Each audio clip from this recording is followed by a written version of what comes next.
नमस्कार। आज की क्लास में हम पढ़ेंगे अरस्तु को राजनीति विज्ञान का जनक या पहला राजनीतिक वैज्ञानिक क्यों कहा जाता है। इसके पहले हमने अरस्तु के बारे में सामान्य जानकारी, उसके सिद्धांतों का अध्ययन किया था। एक प्रसिद्ध विद्वान है मैक्सी, जिसने अरस्तु को प्रथम पॉलिटिकल साइंटिस्ट या राजनीतिक वैज्ञानिक की संज्ञा दी थी कि अरस्तु is the first political scientist.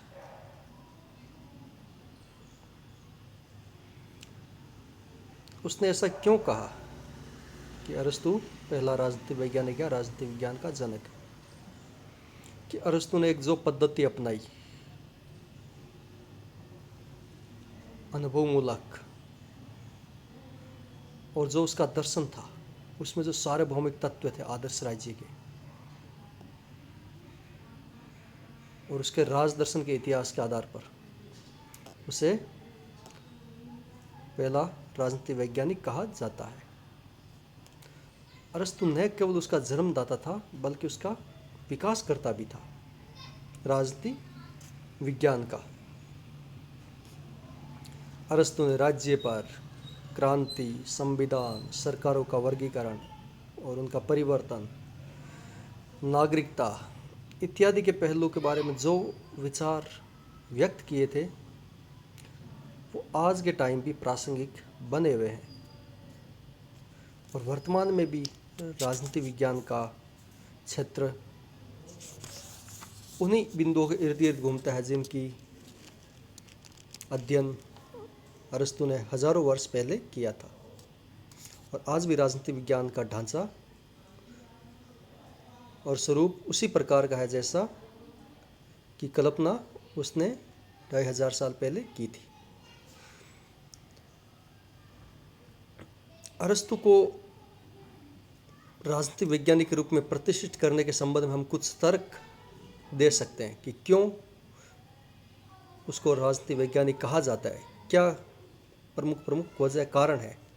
तो हमारे तर्क के आधार पर हम इसको सिद्ध करेंगे कि जो पहला हम तर्क देंगे कि अरस्तु ने अपनी पुस्तक पॉलिटिक्स में जो भी निष्कर्ष निकाले, उसमें वैज्ञानिक और तुलनात्मक पद्धति का अध्ययन किया। उसने लगभग 158 संविधानों का विस्तृत अध्ययन विश्लेषण करने के बाद ही अपने सिद्धांत दिया था और हर प्रकार की राजनीतिक स्थितियों का विश्लेषण और के आधार पर उसने अपना राज्य का सिद्धांत दिया था। सेकंड देखेंगे हम कि अरस्तु ने पाश्चात्य जगत में सर्वप्रथम एक पूर्ण रूप से राज्य का सिद्धांत प्रतिपादित किया था, जिसमें राज्य के जन्म से लेकर उसके विकास, उसका स्वरूप, संविधान कैसे बनाया जाता है, सरकार का निर्माण कैसे होता है, नागरिकता क्या है, कानून की संप्रभुता क्या है, क्रांति, शासन को कैसे बदला जाता है, क्रांति को कैसे रोका जा सकता है, इन सब पहलुओं पर इतना सुसंगठित और सुव्यवस्थित विचार दिया कि जिसे आज भी हम ठुकरा नहीं सकते। उसने जो कहा कि राज्य एक स्वाभाविक संस्था है, राज्य एक स्वाभाविक संस्था है और वही संविधान सबसे अच्छा संविधान है जो अधिक स्थायी होता है। यह कथन आज के टाइम भी उतना ही प्रासंगिक है। नेक्स्ट देखते हैं हम कि अरस्तु ने एक वाक्य कहा था, सेंटेंस, जो बहुत ही फेमस है कि मनुष्य एक राजनीतिक प्राणी है, man is a political animal. कि मनुष्य का अस्तित्व राज्य के अंदर रहने पर ही है। अगर राज्य है तो मनुष्य का अस्तित्व है, बिना राज्य के मनुष्य को कोई भी वैल्यू नहीं है। नेक्स्ट जो हम तर्क देंगे राजनीतिक वैज्ञानिक के पक्ष में, वो ये है कि अरस्तु ने स्वतंत्रता और सत्ता के समन्वय की बात कही थी कि स्वतंत्रता और सत्ता, कि जहाँ सत्ता का स्वरूप या उनको ज़्यादा आज़ादी दी जाएगी वहाँ स्वतंत्रता कम होगी, उनमें समन्वय एक बहुत बड़ी समस्या है, वो आज भी बनी हुई है कि कैसे स्वतंत्रता और सत्ता में समन्वय स्थापित किया जाए। इसके लिए उसने बोला था अनेकता में एकता, कि सभी वर्गों में एकता स्थापित की जानी चाहिए। और ये आज बहुत सी राजनीतिक समस्याओं के समाधान के निराकरण के एक उपाय के रूप में देखा जाता है इस सिद्धांत को। नेक्स्ट है कि अरस्तु ने कानून की संप्रभुता के सिद्धांत का प्रतिपादन किया था, जिसके द्वारा उसने कानून के शासन की अवधारणा का प्रतिपादन किया था।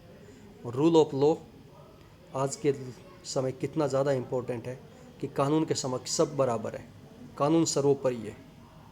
इस कारण यह सिद्धांत पहली बार अरस्तु ने प्रतिपादित किया था। नेक्स्ट है कि उसने शासन के 3 अंग के बारे में विशुद्ध प्रकाश डाला था। सरकार के 3 अंग, नीति निर्माता, नीति क्रियान्वय और नीति का अवलोकन अर्थात न्यायिक कार्य, उसने का बड़े वैज्ञानिक ढंग से निरूपण किया था। और वर्तमान में लगभग उसी के इर्द गिर्द शक्तियों का पृथक्करण का सिद्धांत है, वो घूमता है। चेक एंड बैलेंस की थ्योरी, कि एक अंग ज़्यादा शक्तिशाली हो गया तो दूसरा अंग उसको कैसे रोकेगा, न्यायपालिका कार्यपालिका की तानाशाही को कैसे रोकेगी। ये सिद्धांत आज भी इसका महत्व है, बना हुआ है पॉलिटिकल साइंस में। नेक्स्ट है कि अरस्तु ने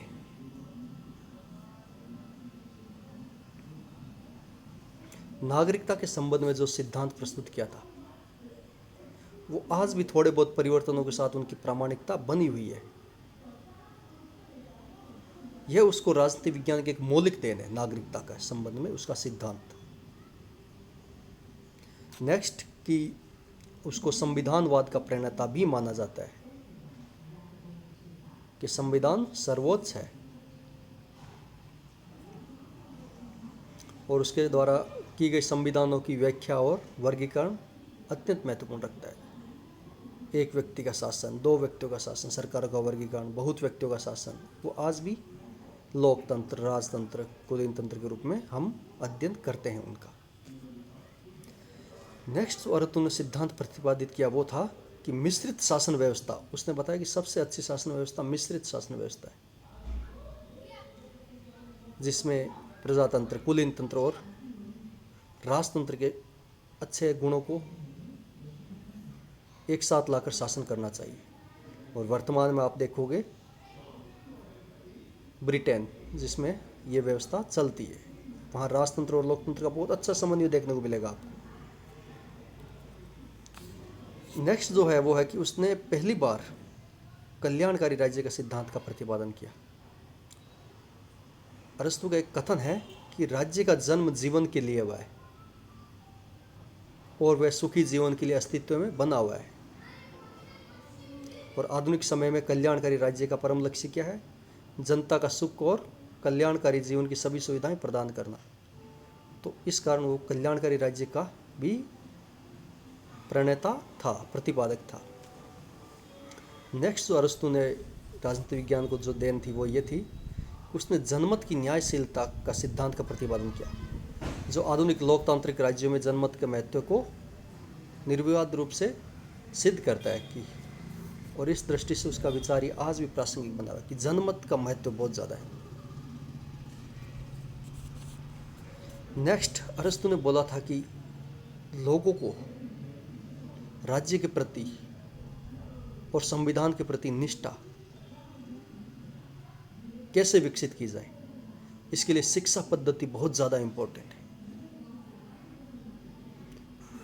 इसी कारण सरकारें शिक्षा में ऐसा ऐसा पाठ्यक्रम शामिल करती रहती है कि वहाँ के नागरिक अपने राष्ट्र को महान समझे, उसके कानूनों का हृदय से पालन करे, संविधान के आदर्शों को हृदय में संजो कर रखे। तो ये जो उसने बातें की थी वो आज भी बहुत महत्वपूर्ण रखी है। इसी कारण उसे कहा जाता है कि वो प्रथम राजनीतिक वैज्ञानिक था या राजनीति विज्ञान का जनक था, क्योंकि उसने जो बातें कही उस टाइम, आज से हजारों साल पहले, वो बातें आज भी हम राजनीति विज्ञान में पढ़ते हैं। इस कारण उसे प्रथम राजनीति वैज्ञानिक कहा जाता है। सार रूप में हम यह कहकर निष्कर्ष कर सकते हैं कि अरस्तु प्रथम राजनीतिक वैज्ञानिक था और राजनीति विज्ञान का जन्मदाता भी था। उसने न केवल आगमनात्मक विधि का अनुसरण करके राज दर्शन के क्षेत्र में वैज्ञानिक पद्धति की नींव डाली, बल्कि राजनीतिक और गैर राजनीतिक तत्वों का अपने चिंतन में शामिल किया, जो आज भी हमारे चिंतन की एक सामग्री बनी हुई है। और इस तरह अरस्तु राजनीति विज्ञान का जन्मदाता भी था और विकासकर्ता भी था। तो आज की क्लास में बस इतना ही कि अरस्तु किस प्रकार उसे राजनीति विज्ञान का जनक या विकासकर्ता या प्रथम राजनीति वैज्ञानिक कहा जाता है। तो थैंक यू वेरी मच।